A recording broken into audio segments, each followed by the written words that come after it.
तो भारत के आसमान में एक नया made in India passenger jet उड़ने वाला है।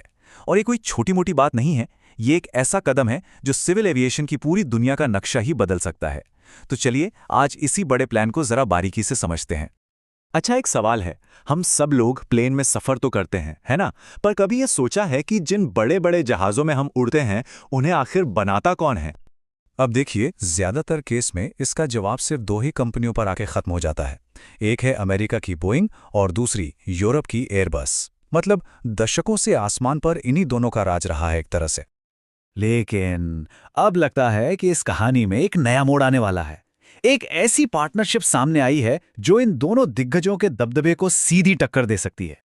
तो चलिए बात करते हैं इसी नए प्लेयर की। भारत एक बार फिर से सिविलियन एयरक्राफ्ट यानी आम लोगों के लिए जहाज बनाने की दुनिया में लौट रहा है। और ये वापसी हो रही है भारत और रूस के बीच एक बहुत बड़े समझौते के जरिए। तो ये डील आखिर है क्या?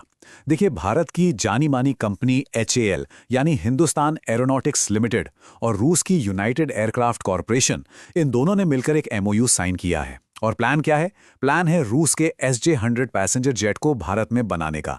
ये बहुत बड़ी बात है क्योंकि अब तक भारत और रूस की पार्टनरशिप ज्यादातर डिफेंस डील्स तक ही थी। और ये समझौता इतना जरूरी क्यों है, ये समझने के लिए बस एक नंबर याद रखिए, 40। जी हां, पूरे 40 साल, लगभग 4 दशकों के गैप के बाद भारत फिर से एक सिविलियन जेट बनाने की दुनिया में लौट रहा है। थोड़ा सा पीछे चलते हैं। ऐसा नहीं है कि भारत ने यह पहले नहीं किया। 1961 में HAL ने ब्रिटेन के साथ मिलकर AVRO HS-748 बनाना शुरू भी किया था, लेकिन 1988 आते आते वो बंद हो गया और तब से हमारा पूरा फोकस सिर्फ डिफेंस एयरक्राफ्ट पर चला गया। तो अब इस SJ-100 प्रोजेक्ट के साथ समझिए कि भारत इस फील्ड में एक नई उड़ान भरने जा रहा है। तो अब आते हैं मेन चीज पर, खुद इस एयरक्राफ्ट पर। सुखोई SJ-100 आखिर क्या है ये जेट और क्या खास बात है इसमें जो इसे मेड इन इंडिया बनाया जाएगा? सबसे पहले तो ये समझना होगा कि ये एक रीजनल जेट है। अब रीजनल जेट का क्या मतलब? इसका मतलब ये लंबे इंटरनेशनल सफर जैसे दिल्ली से लंदन के लिए नहीं है।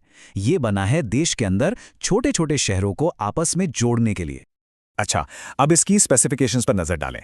ये एक twin engine narrow body jet है। मतलब इसमें करीब 87 से 103 लोग बैठ सकते हैं और इसकी रेंज लगभग 3000 से 4500 किलोमीटर, जो हमारे देश के अंदरूनी रूट्स के लिए आप कह सकते हैं एकदम परफेक्ट है। और एक बहुत इंटरेस्टिंग बात, पहले इसमें फ्रांस की मदद से बना इंजन लगता था, पर वेस्टर्न सैंक्शंस के बाद अब इसमें पूरी तरह से रूस का अपना बनाया हुआ PD-8 इंजन लगा है। तो ये टेक्नोलॉजी के लिहाज से भी अब ज्यादा आत्मनिर्भर है। और इसकी एक और खासियत है जो इसे भारत के लिए बहुत काम का बनाती है।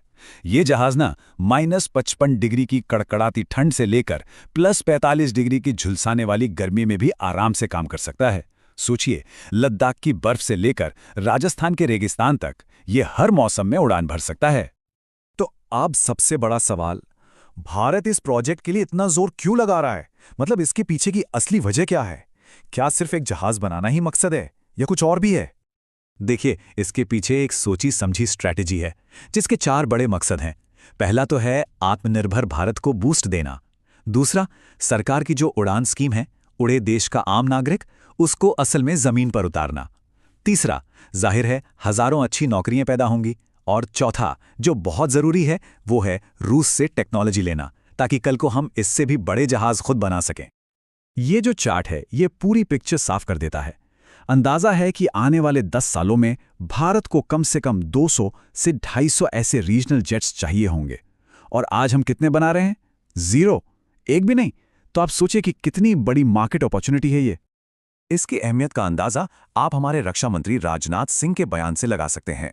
उन्होंने इसे न सिर्फ एक ऐतिहासिक कदम कहा, बल्कि शॉर्ट हॉल कनेक्टिविटी के लिए एक गेम चेंजर भी बताया है। ठीक है, तो मौके तो बहुत हैं, लेकिन जैसा हर बड़े काम में होता है, यहां भी चुनौतियां कम नहीं हैं। ये रास्ता इतना सीधा भी नहीं है। तो एक तरफ तो ये मार्केट की जबरदस्त डिमांड है, उड़ान स्कीम को सपोर्ट है, लेकिन दूसरी तरफ सबसे बड़ा चैलेंज क्या है? वो है एयर इंडिया, इंडिगो जैसी बड़ी एयरलाइंस का भरोसा जीतना।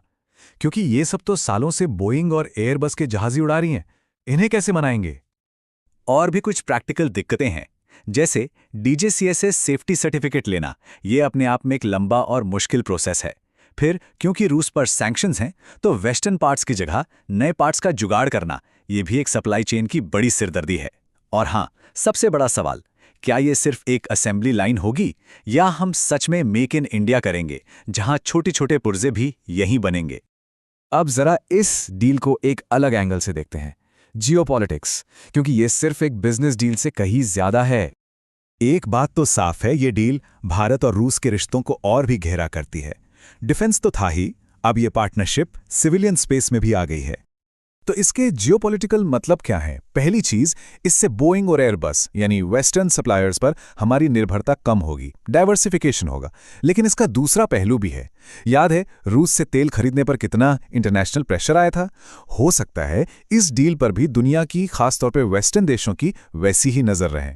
तो ये भारत के लिए एक तरह का टाइट रोप वॉक है, रूस और वेस्टर्न देशों के बीच बैलेंस बनाने का एक और टेस्ट। और आखिर में ये सब हमें एक बहुत बड़े सवाल के सामने लाकर खड़ा कर देता है। क्या ये प्रोजेक्ट सिर्फ एक जहाज बनाने का काम है, या फिर क्या ये भारत के ग्लोबल एविएशन की दुनिया में एक बड़ी ताकत बनने के सफर की असली शुरुआत है? खैर, इसका जवाब तो आने वाला वक्त ही बताएगा।